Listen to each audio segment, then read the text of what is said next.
Dad, perfect events. The garage door was open. That's when I knew Margaret's car was gone. I'm Tyler Mitchell, 58 years old, and I've been working on cars my whole life, 40 years as a mechanic before I retired last year. But standing there in my kitchen with coffee getting cold in my hands, looking through the window at that empty garage, I felt like I didn't know anything at all. Margaret never left that door open.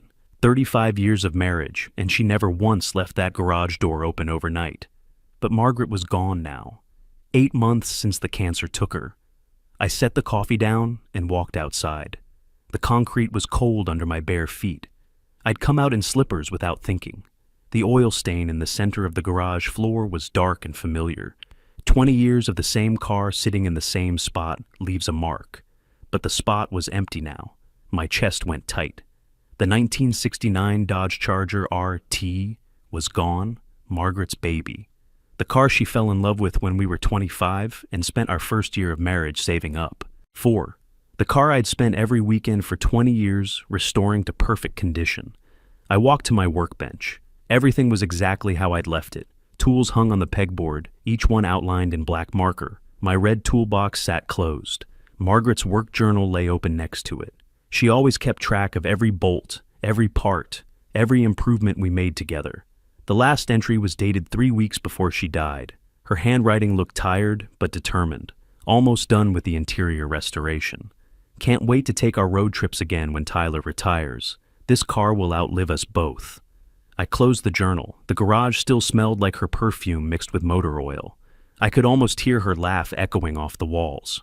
Margaret had this way of making even the most frustrating repair job feel like an adventure. She'd bring me sandwiches and cold beer, sit on that old stool, and tell me about her day at the insurance office while I worked under the hood. Hand me that wrench. Honey, she'd say, like she knew exactly which one I needed. Usually she did. 35 years of working on cars together teaches you a lot about your partner. She could diagnose engine trouble by sound alone, and she never forgot a part number or a torque specification. The cancer came fast. 6 months from diagnosis to goodbye. I kept thinking we'd have more time. Time for those road trips she planned. Time to teach our grandkids about engines and oil changes. Time to just sit in the garage on Sunday mornings, drinking coffee and admiring what we'd built together. A car engine rumbled outside. Mason's BMW pulled into my driveway. My son got out, and even from across the yard, I could see he wouldn't look me in the eye. 38 years old, and he still had that guilty look from when he was a kid. The passenger door opened. Ashley stepped out. Perfect as always. Designer clothes, perfect hair, that smile that never quite reached her eyes. She'd been married to Mason for 2 years, and I still felt like I didn't know her at all. Every conversation felt rehearsed, like she was playing a role. Margaret had tried to talk to me about Ashley a few times before she got really sick. Something doesn't feel right about her, Tyler, she'd said one evening while we worked on the Charger's transmission. She asks too many questions about money, about the house. Questions that don't seem like normal curiosity. I'd brushed it off then. Told Margaret she was being overprotective, that Mason was happy, and that's what mattered. Now I wished I'd listened more carefully. Mason walked toward me, stopped at the edge of the driveway. Dad? I waited. I need to talk to you about something. Where's the car, Mason? His jaw tightened. That's what I need to talk about. Where is it? I sold it yesterday. The words hit me like a punch to the gut. You what? I sold Mom's car. I needed the money. I felt my hands start to shake. That was your mother's car. It was just sitting there. His voice went defensive. You don't even drive it. Mom's gone, Dad. The car was just collecting dust. But it wasn't just collecting dust. Every Sunday morning, I'd go out there and start her up. Let the engine warm, check the fluids, make sure everything was running smooth. It was my way of keeping Margaret close, of honoring the work we'd done together. The sound of that engine was like hearing her voice again. Ashley walked up then, put her hand on Mason's arm. Those red nails looked like claws to me. Tyler, we understand this is emotional, she said in that smooth voice of hers. But Mason needed that money. We have this incredible opportunity in Paris. My business connections there could change everything for us. I looked at my son, really looked at him. He'd lost weight, dark circles under his eyes. When's the last time he'd smiled without Ashley prompting him? When did you take it? Yesterday afternoon, while you were at the hardware store. He still had his key from when he lived here. I got a good price for it too. $15,000. $15,000 for a car worth at least $185,000 in its current condition. Margaret and I had documented every restoration detail, kept receipts for every part. A numbers, matching 1969 Charger RT with full restoration history was worth serious money. Any real car dealer would know that instantly. I wanted to grab him and shake him, make him understand what he'd done. But 40 years of fixing other people's mistakes taught me to keep my voice steady, even when everything inside was breaking apart. You should have asked me. Would you have said yes? No. Ashley stepped forward.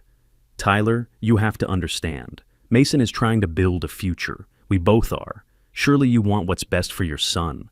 What I want is for my son to respect his mother's memory. Her smile never wavered. Margaret is gone. Mason is here. He's alive, and he needs this opportunity. The way she said Margaret's name, like it was just another word, made my blood run cold. No warmth, no respect, no acknowledgement of what Margaret had meant to this family. They left 10 minutes later. I watched the BMW disappear around the corner, then went back to the garage, stood in the empty space where the Charger should have been. The silence felt wrong, broken. I picked up Margaret's journal again, read the last entry about road trips and the car outliving us. My throat went tight. She'd been planning for a future she'd never see, working on a car she'd never drive again. I flipped through the pages, remembering. Here was the entry from when we first bought the car in 1989. Tyler says I'm crazy for wanting a project this big, but I can see what this beauty could become. It's going to be our retirement adventure. Another entry from 1995, rebuilt the carburetor today. Tyler held the flashlight and told me I was doing it wrong the whole time, then admitted I did it better than he would have. That's my husband, stubborn but honest. From 2003, Mason helped us install the new interior today. He's getting good, with his hands, just like his dad. Maybe someday he'll appreciate what we're building here. The irony of that last one hit me like a sledgehammer. I closed the journal and went inside, sat at the kitchen table where Margaret and I had eaten breakfast every morning for 35 years. The house felt too quiet without her humming while she made coffee, too empty without her reading me interesting bits from the newspaper. The phone rang at 7 a.m. the next morning. I'd been awake since 4, sitting at that same kitchen table with Margaret's journal open in front of me. Mr. Mitchell? This is Nathan Brooks from Brooks Classic Auto. I have your wife's car. I sat up straighter. What? Your son brought it in Wednesday. I need you to come to the dealership. There's something Margaret wanted you to know. I remembered Nathan from Margaret's funeral. Gray-haired guy who'd stood in the back, left before I could talk to him. I don't understand. Margaret was my friend. She saved my business 25 years ago when no bank would loan me money. This dealership exists because she co-signed for me. His voice cracked. Please, Mr. Mitchell, can you come? 30 minutes later, I was standing in Nathan's showroom. The place was clean, modern, full of vintage cars that gleamed under the lights. Classic Camaros, Mustangs, a couple of Corvettes. The kind of place Margaret would have loved browsing through. Your wife saved my life, Nathan said as we walked toward the garage. 1999. I had this dream of opening a classic car dealership. But I was young, no credit, no collateral. Just passion and a lot of nerve. Margaret believed in me when nobody else would. She never told me. That's who Margaret was. Never wanted credit for the good she did. Nathan's eyes were red. When your son brought that Charger in, I knew it instantly. Margaret showed me pictures every time I saw her. Told me about every improvement you two made. Mason said he sold it. He did. To me. Paid him the $15,000 because he seemed desperate. Said something about a Paris trip with his wife. Nathan stopped walking. But Mr. Mitchell, that car was never mine to keep. We entered the garage. The space was huge, white floors, bright lights overhead. The Charger sat there under covers, and seeing it again made my knees weak. Nathan pulled back the cover. The burgundy paint was perfect, chrome gleaming. Every line exactly as Margaret and I had restored it. 2 years ago, Margaret asked me to help her install something, Nathan said. A hidden compartment behind the radio. Made me swear that if anything happened to her, I'd make sure you knew about it. I opened the driver's door, sat in the leather seat. Still smelled like her perfume. Margaret had insisted on leather cleaner with lavender. Said it made long drives more relaxing.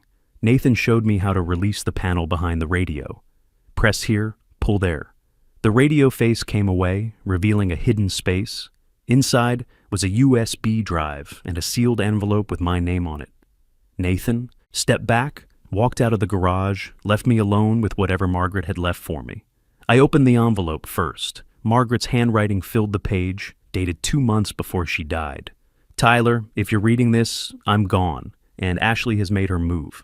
I've been investigating her for 18 months. She's not who she says she is. Her real name is Nicole Stevens. She's done this before, twice that I've found so far. This USB contains everything I've gathered, photos, documents, contact information for her previous victims. Their stories are identical. She targets men with aging parents and family assets. The pattern is always the same: create financial pressure, then convince them to sell family property. My hands started shaking as I read on. I confronted her once, carefully watching her reaction.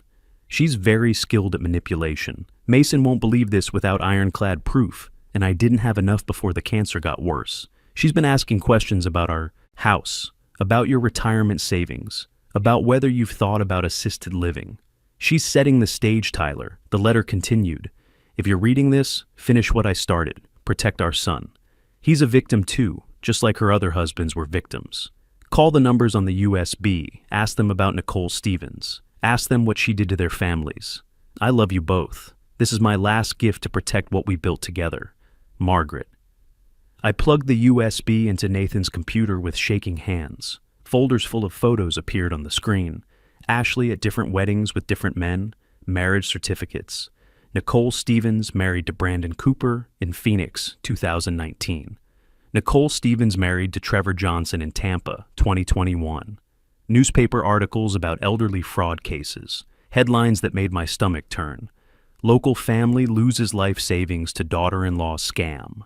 Elderly woman dies in care facility after home sale. Margaret's notes about Ashley's behavior over the past 2 years. Dates, times, specific conversations. Asked about house deed location. March 15th. Commented on Tyler seeming forgetful. April 2nd. Left brochure for Sunset Hills Senior Living on kitchen counter. April 18th. The pattern was there. Had been building for months. Ashley was creating a narrative that I was declining, preparing Mason to believe his father needed help. Phone numbers for Brandon Cooper and Trevor Johnson at the bottom of a document. Margaret's final note. Need concrete proof before telling Mason. He won't believe me without it. She's too skilled at this game. If you're reading this and I'm gone, please finish what I started. Nathan came back after a few minutes, stood in the doorway while I stared at the screen. She knew, didn't she? I nodded, couldn't speak for a moment. Margaret was protecting me even after she was gone. That's who she was.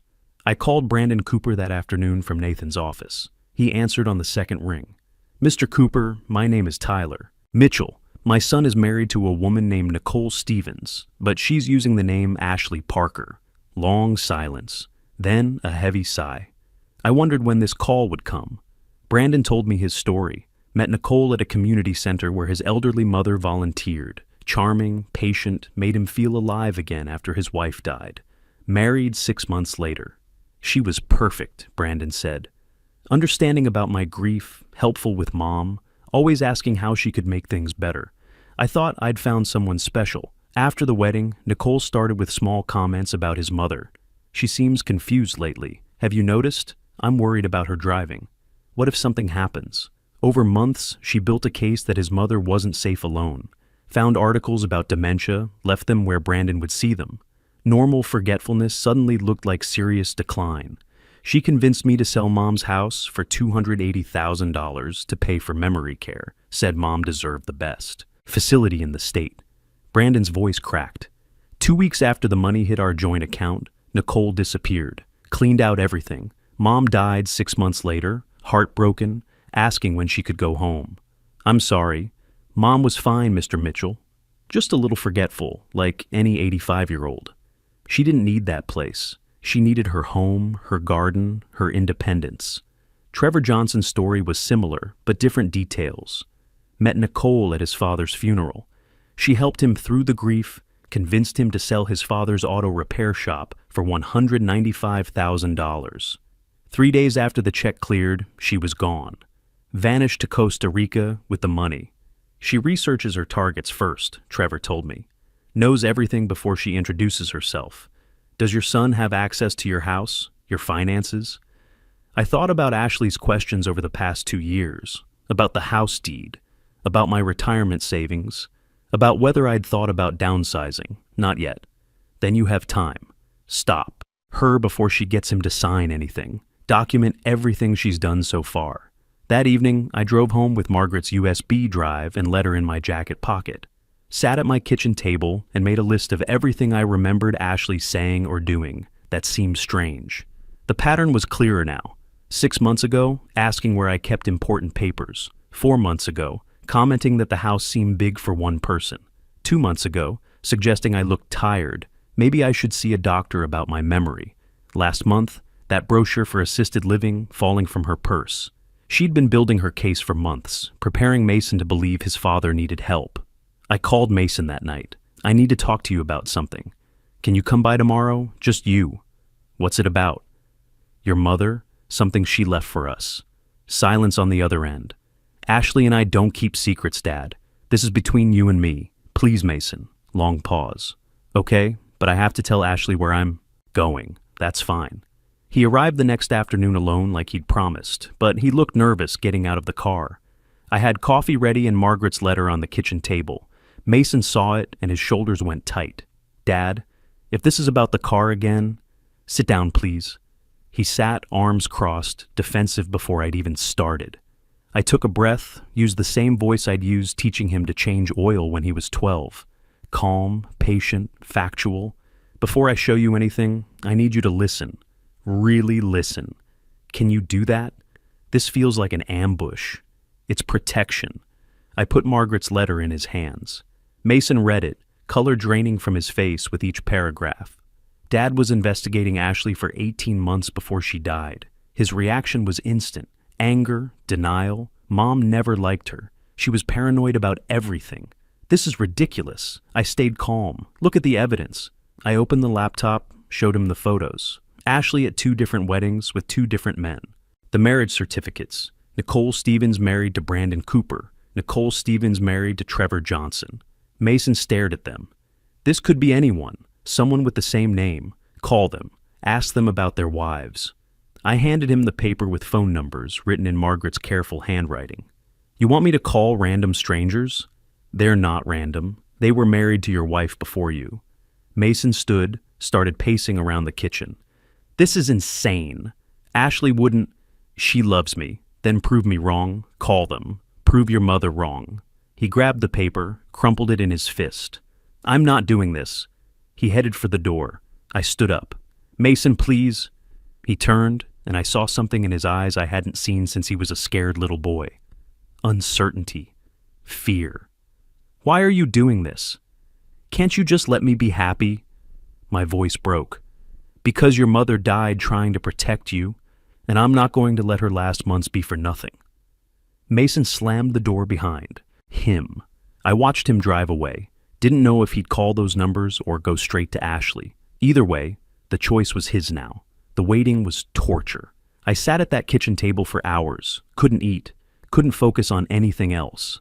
Every time a car drove past, I looked up, hoping it was Mason coming back. At midnight, my phone rang. Dad. Mason's voice was wrecked, raw like he'd been crying for hours. What happened? I called them, both of them. He took a shaky breath. Everything Mom wrote is true. The same story. Exactly the same. Brandon's mother, Trevor's father's shop. It's all real? My heart was pounding. What did you do? I went home angry after I left your house. I was so mad at you, at Mom, at everything. But I kept thinking about those marriage certificates. They looked real. So I decided to test Ashley. Just ask simple questions. What kind of questions? Where she grew up? What her maiden name was? Tell me about her family. Her answers were different. Not just a little. Different. Completely different from things she'd told me before. Different town, different college, different parents' names. I closed my eyes. What happened then? I pushed harder, asked about credit cards I found in my name, cards I never applied for, $32,000 in debt I didn't know about. His voice went flat. Her whole face changed, Dad. Like a mask came off. She said they were business investments that I wouldn't understand. When I asked to see the statements, she said she didn't have to prove anything to me, that I should trust my wife. Then what? I kept pushing. Said I wanted to see all the paperwork, wanted to understand where our money was going. She packed a bag right then. No more pretending. Said I was weak, just like all the others. Said I was pathetic, that she'd wasted 3 years on me. Mason's voice broke completely. She walked out, Dad, got in her car, and left. I've been calling her phone for hours. She won't answer. I was already reaching for my jacket. Stay there. I'm calling someone who can help.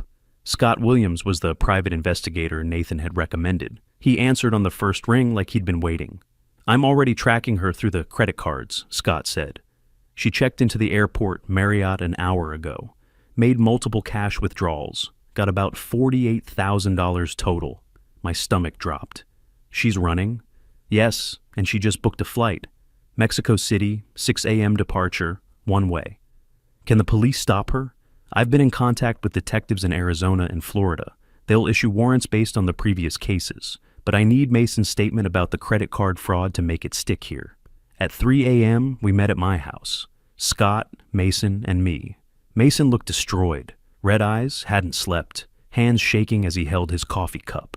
Scott laid out the situation while Mason signed his statement. Ashley is leaving on a 6 a.m. flight. Police are ready to arrest her on outstanding warrants, but your testimony about the forged credit cards seals the case. Mason looked at me. What would Mom do? Your mother spent her last months building a case against Ashley. She died before she could finish it. I put my hand on his shoulder. She'd want you to stop Ashley so she can't do this to another family. We drove to the airport in Scott's car. Dawn was breaking as we arrived, business travelers pulling luggage, looking tired. Police were already positioned near security. Mason hadn't spoken since we got in the car, just stared ahead, processing everything that had happened. At 5:30, Ashley appeared. 2 large suitcases, designer coat, sunglasses despite the early hour. She looked calm, confident, like someone going on vacation. She got in the security line, pulled her luggage forward. The detectives moved. Ma'am, we need to speak with you. Ashley turned, saw them. For just a second, her mask slipped. Then the smile returned. Is there a problem, officers? We have a warrant for your arrest. Nicole Stevens. She looked around, calculating. Saw the other detective blocking the exit. Then she ran. Dropped her luggage, kicked off her heels, ran in stockings across the polished floor. Airport security caught her before she made it 20 feet. Tackled her right there at the departure board. She fought, kicking, screaming, "Get off me! I haven't done anything." People stopped, watched, phones out. Police handcuffed her while she thrashed and cursed. They opened her abandoned luggage right there. Inside the first suitcase were clothes, normal travel items. Inside the second were stacks of cash rubber banded together. A passport with her photo, but the name Linda Brennan, and an external hard drive. Ashley saw us standing 30 feet away, saw Mason beside me, her face transformed into pure rage. "You did this!" she screamed at him. "You're pathetic, weak, just like the others. You really thought someone like me would want you for real?" I stepped in front of Mason. Ashley turned on me. "This was mine, my score. 3 years as I spent setting this up. You should have minded your own business and died already." Her voice echoed through the terminal as police dragged her away, her threats fading until she was gone. 2 weeks later, we learned Nicole's real name was Linda Martinez. She'd been running cons for 8 years, had 5 confirmed victims. She took the plea deal, 12 years federal prison. Mason moved back home, started therapy twice a week. Some days he was okay, helped around the house, even smiled occasionally. Some days he barely spoke, stayed in his room. I didn't push, just kept the space safe, made his favorite meals, left coffee ready. One Saturday morning, I found him in the garage holding Margaret's journal, tears on his face. "I found this entry from when I was 12, he said. "Mom wrote about teaching me to change oil, said she was proud of me, that these were the days she'd remember." I sat on the workbench beside him. She loved those days. "I sold her car, Dad."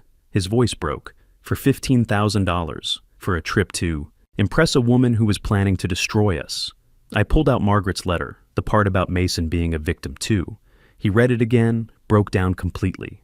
We sat in that garage for a long time, surrounded by the tools and memories Margaret had left behind. 2 months later, Nathan called. I'm bringing her home. I heard the charger before I saw it, that deep rumble that made my heart skip. Nathan pulled into my driveway, got out smiling. This was never mine, he said, handing me the keys. Margaret built this for her family.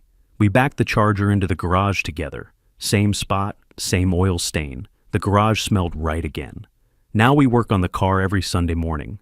Mason brings Margaret's journal. I bring coffee. We go through every system, checking, learning, remembering. Mason's getting good with his hands again, like when he was young. Mom would love this, he said last Sunday. Grease on his fingers, smile on his face. She does love it, I said. She's still here. Margaret was right. The car did outlive her. But more than that, her love outlived her too. Her investigation, her preparation, her final gift. It saved our family and brought us back together. Some things are worth fighting for.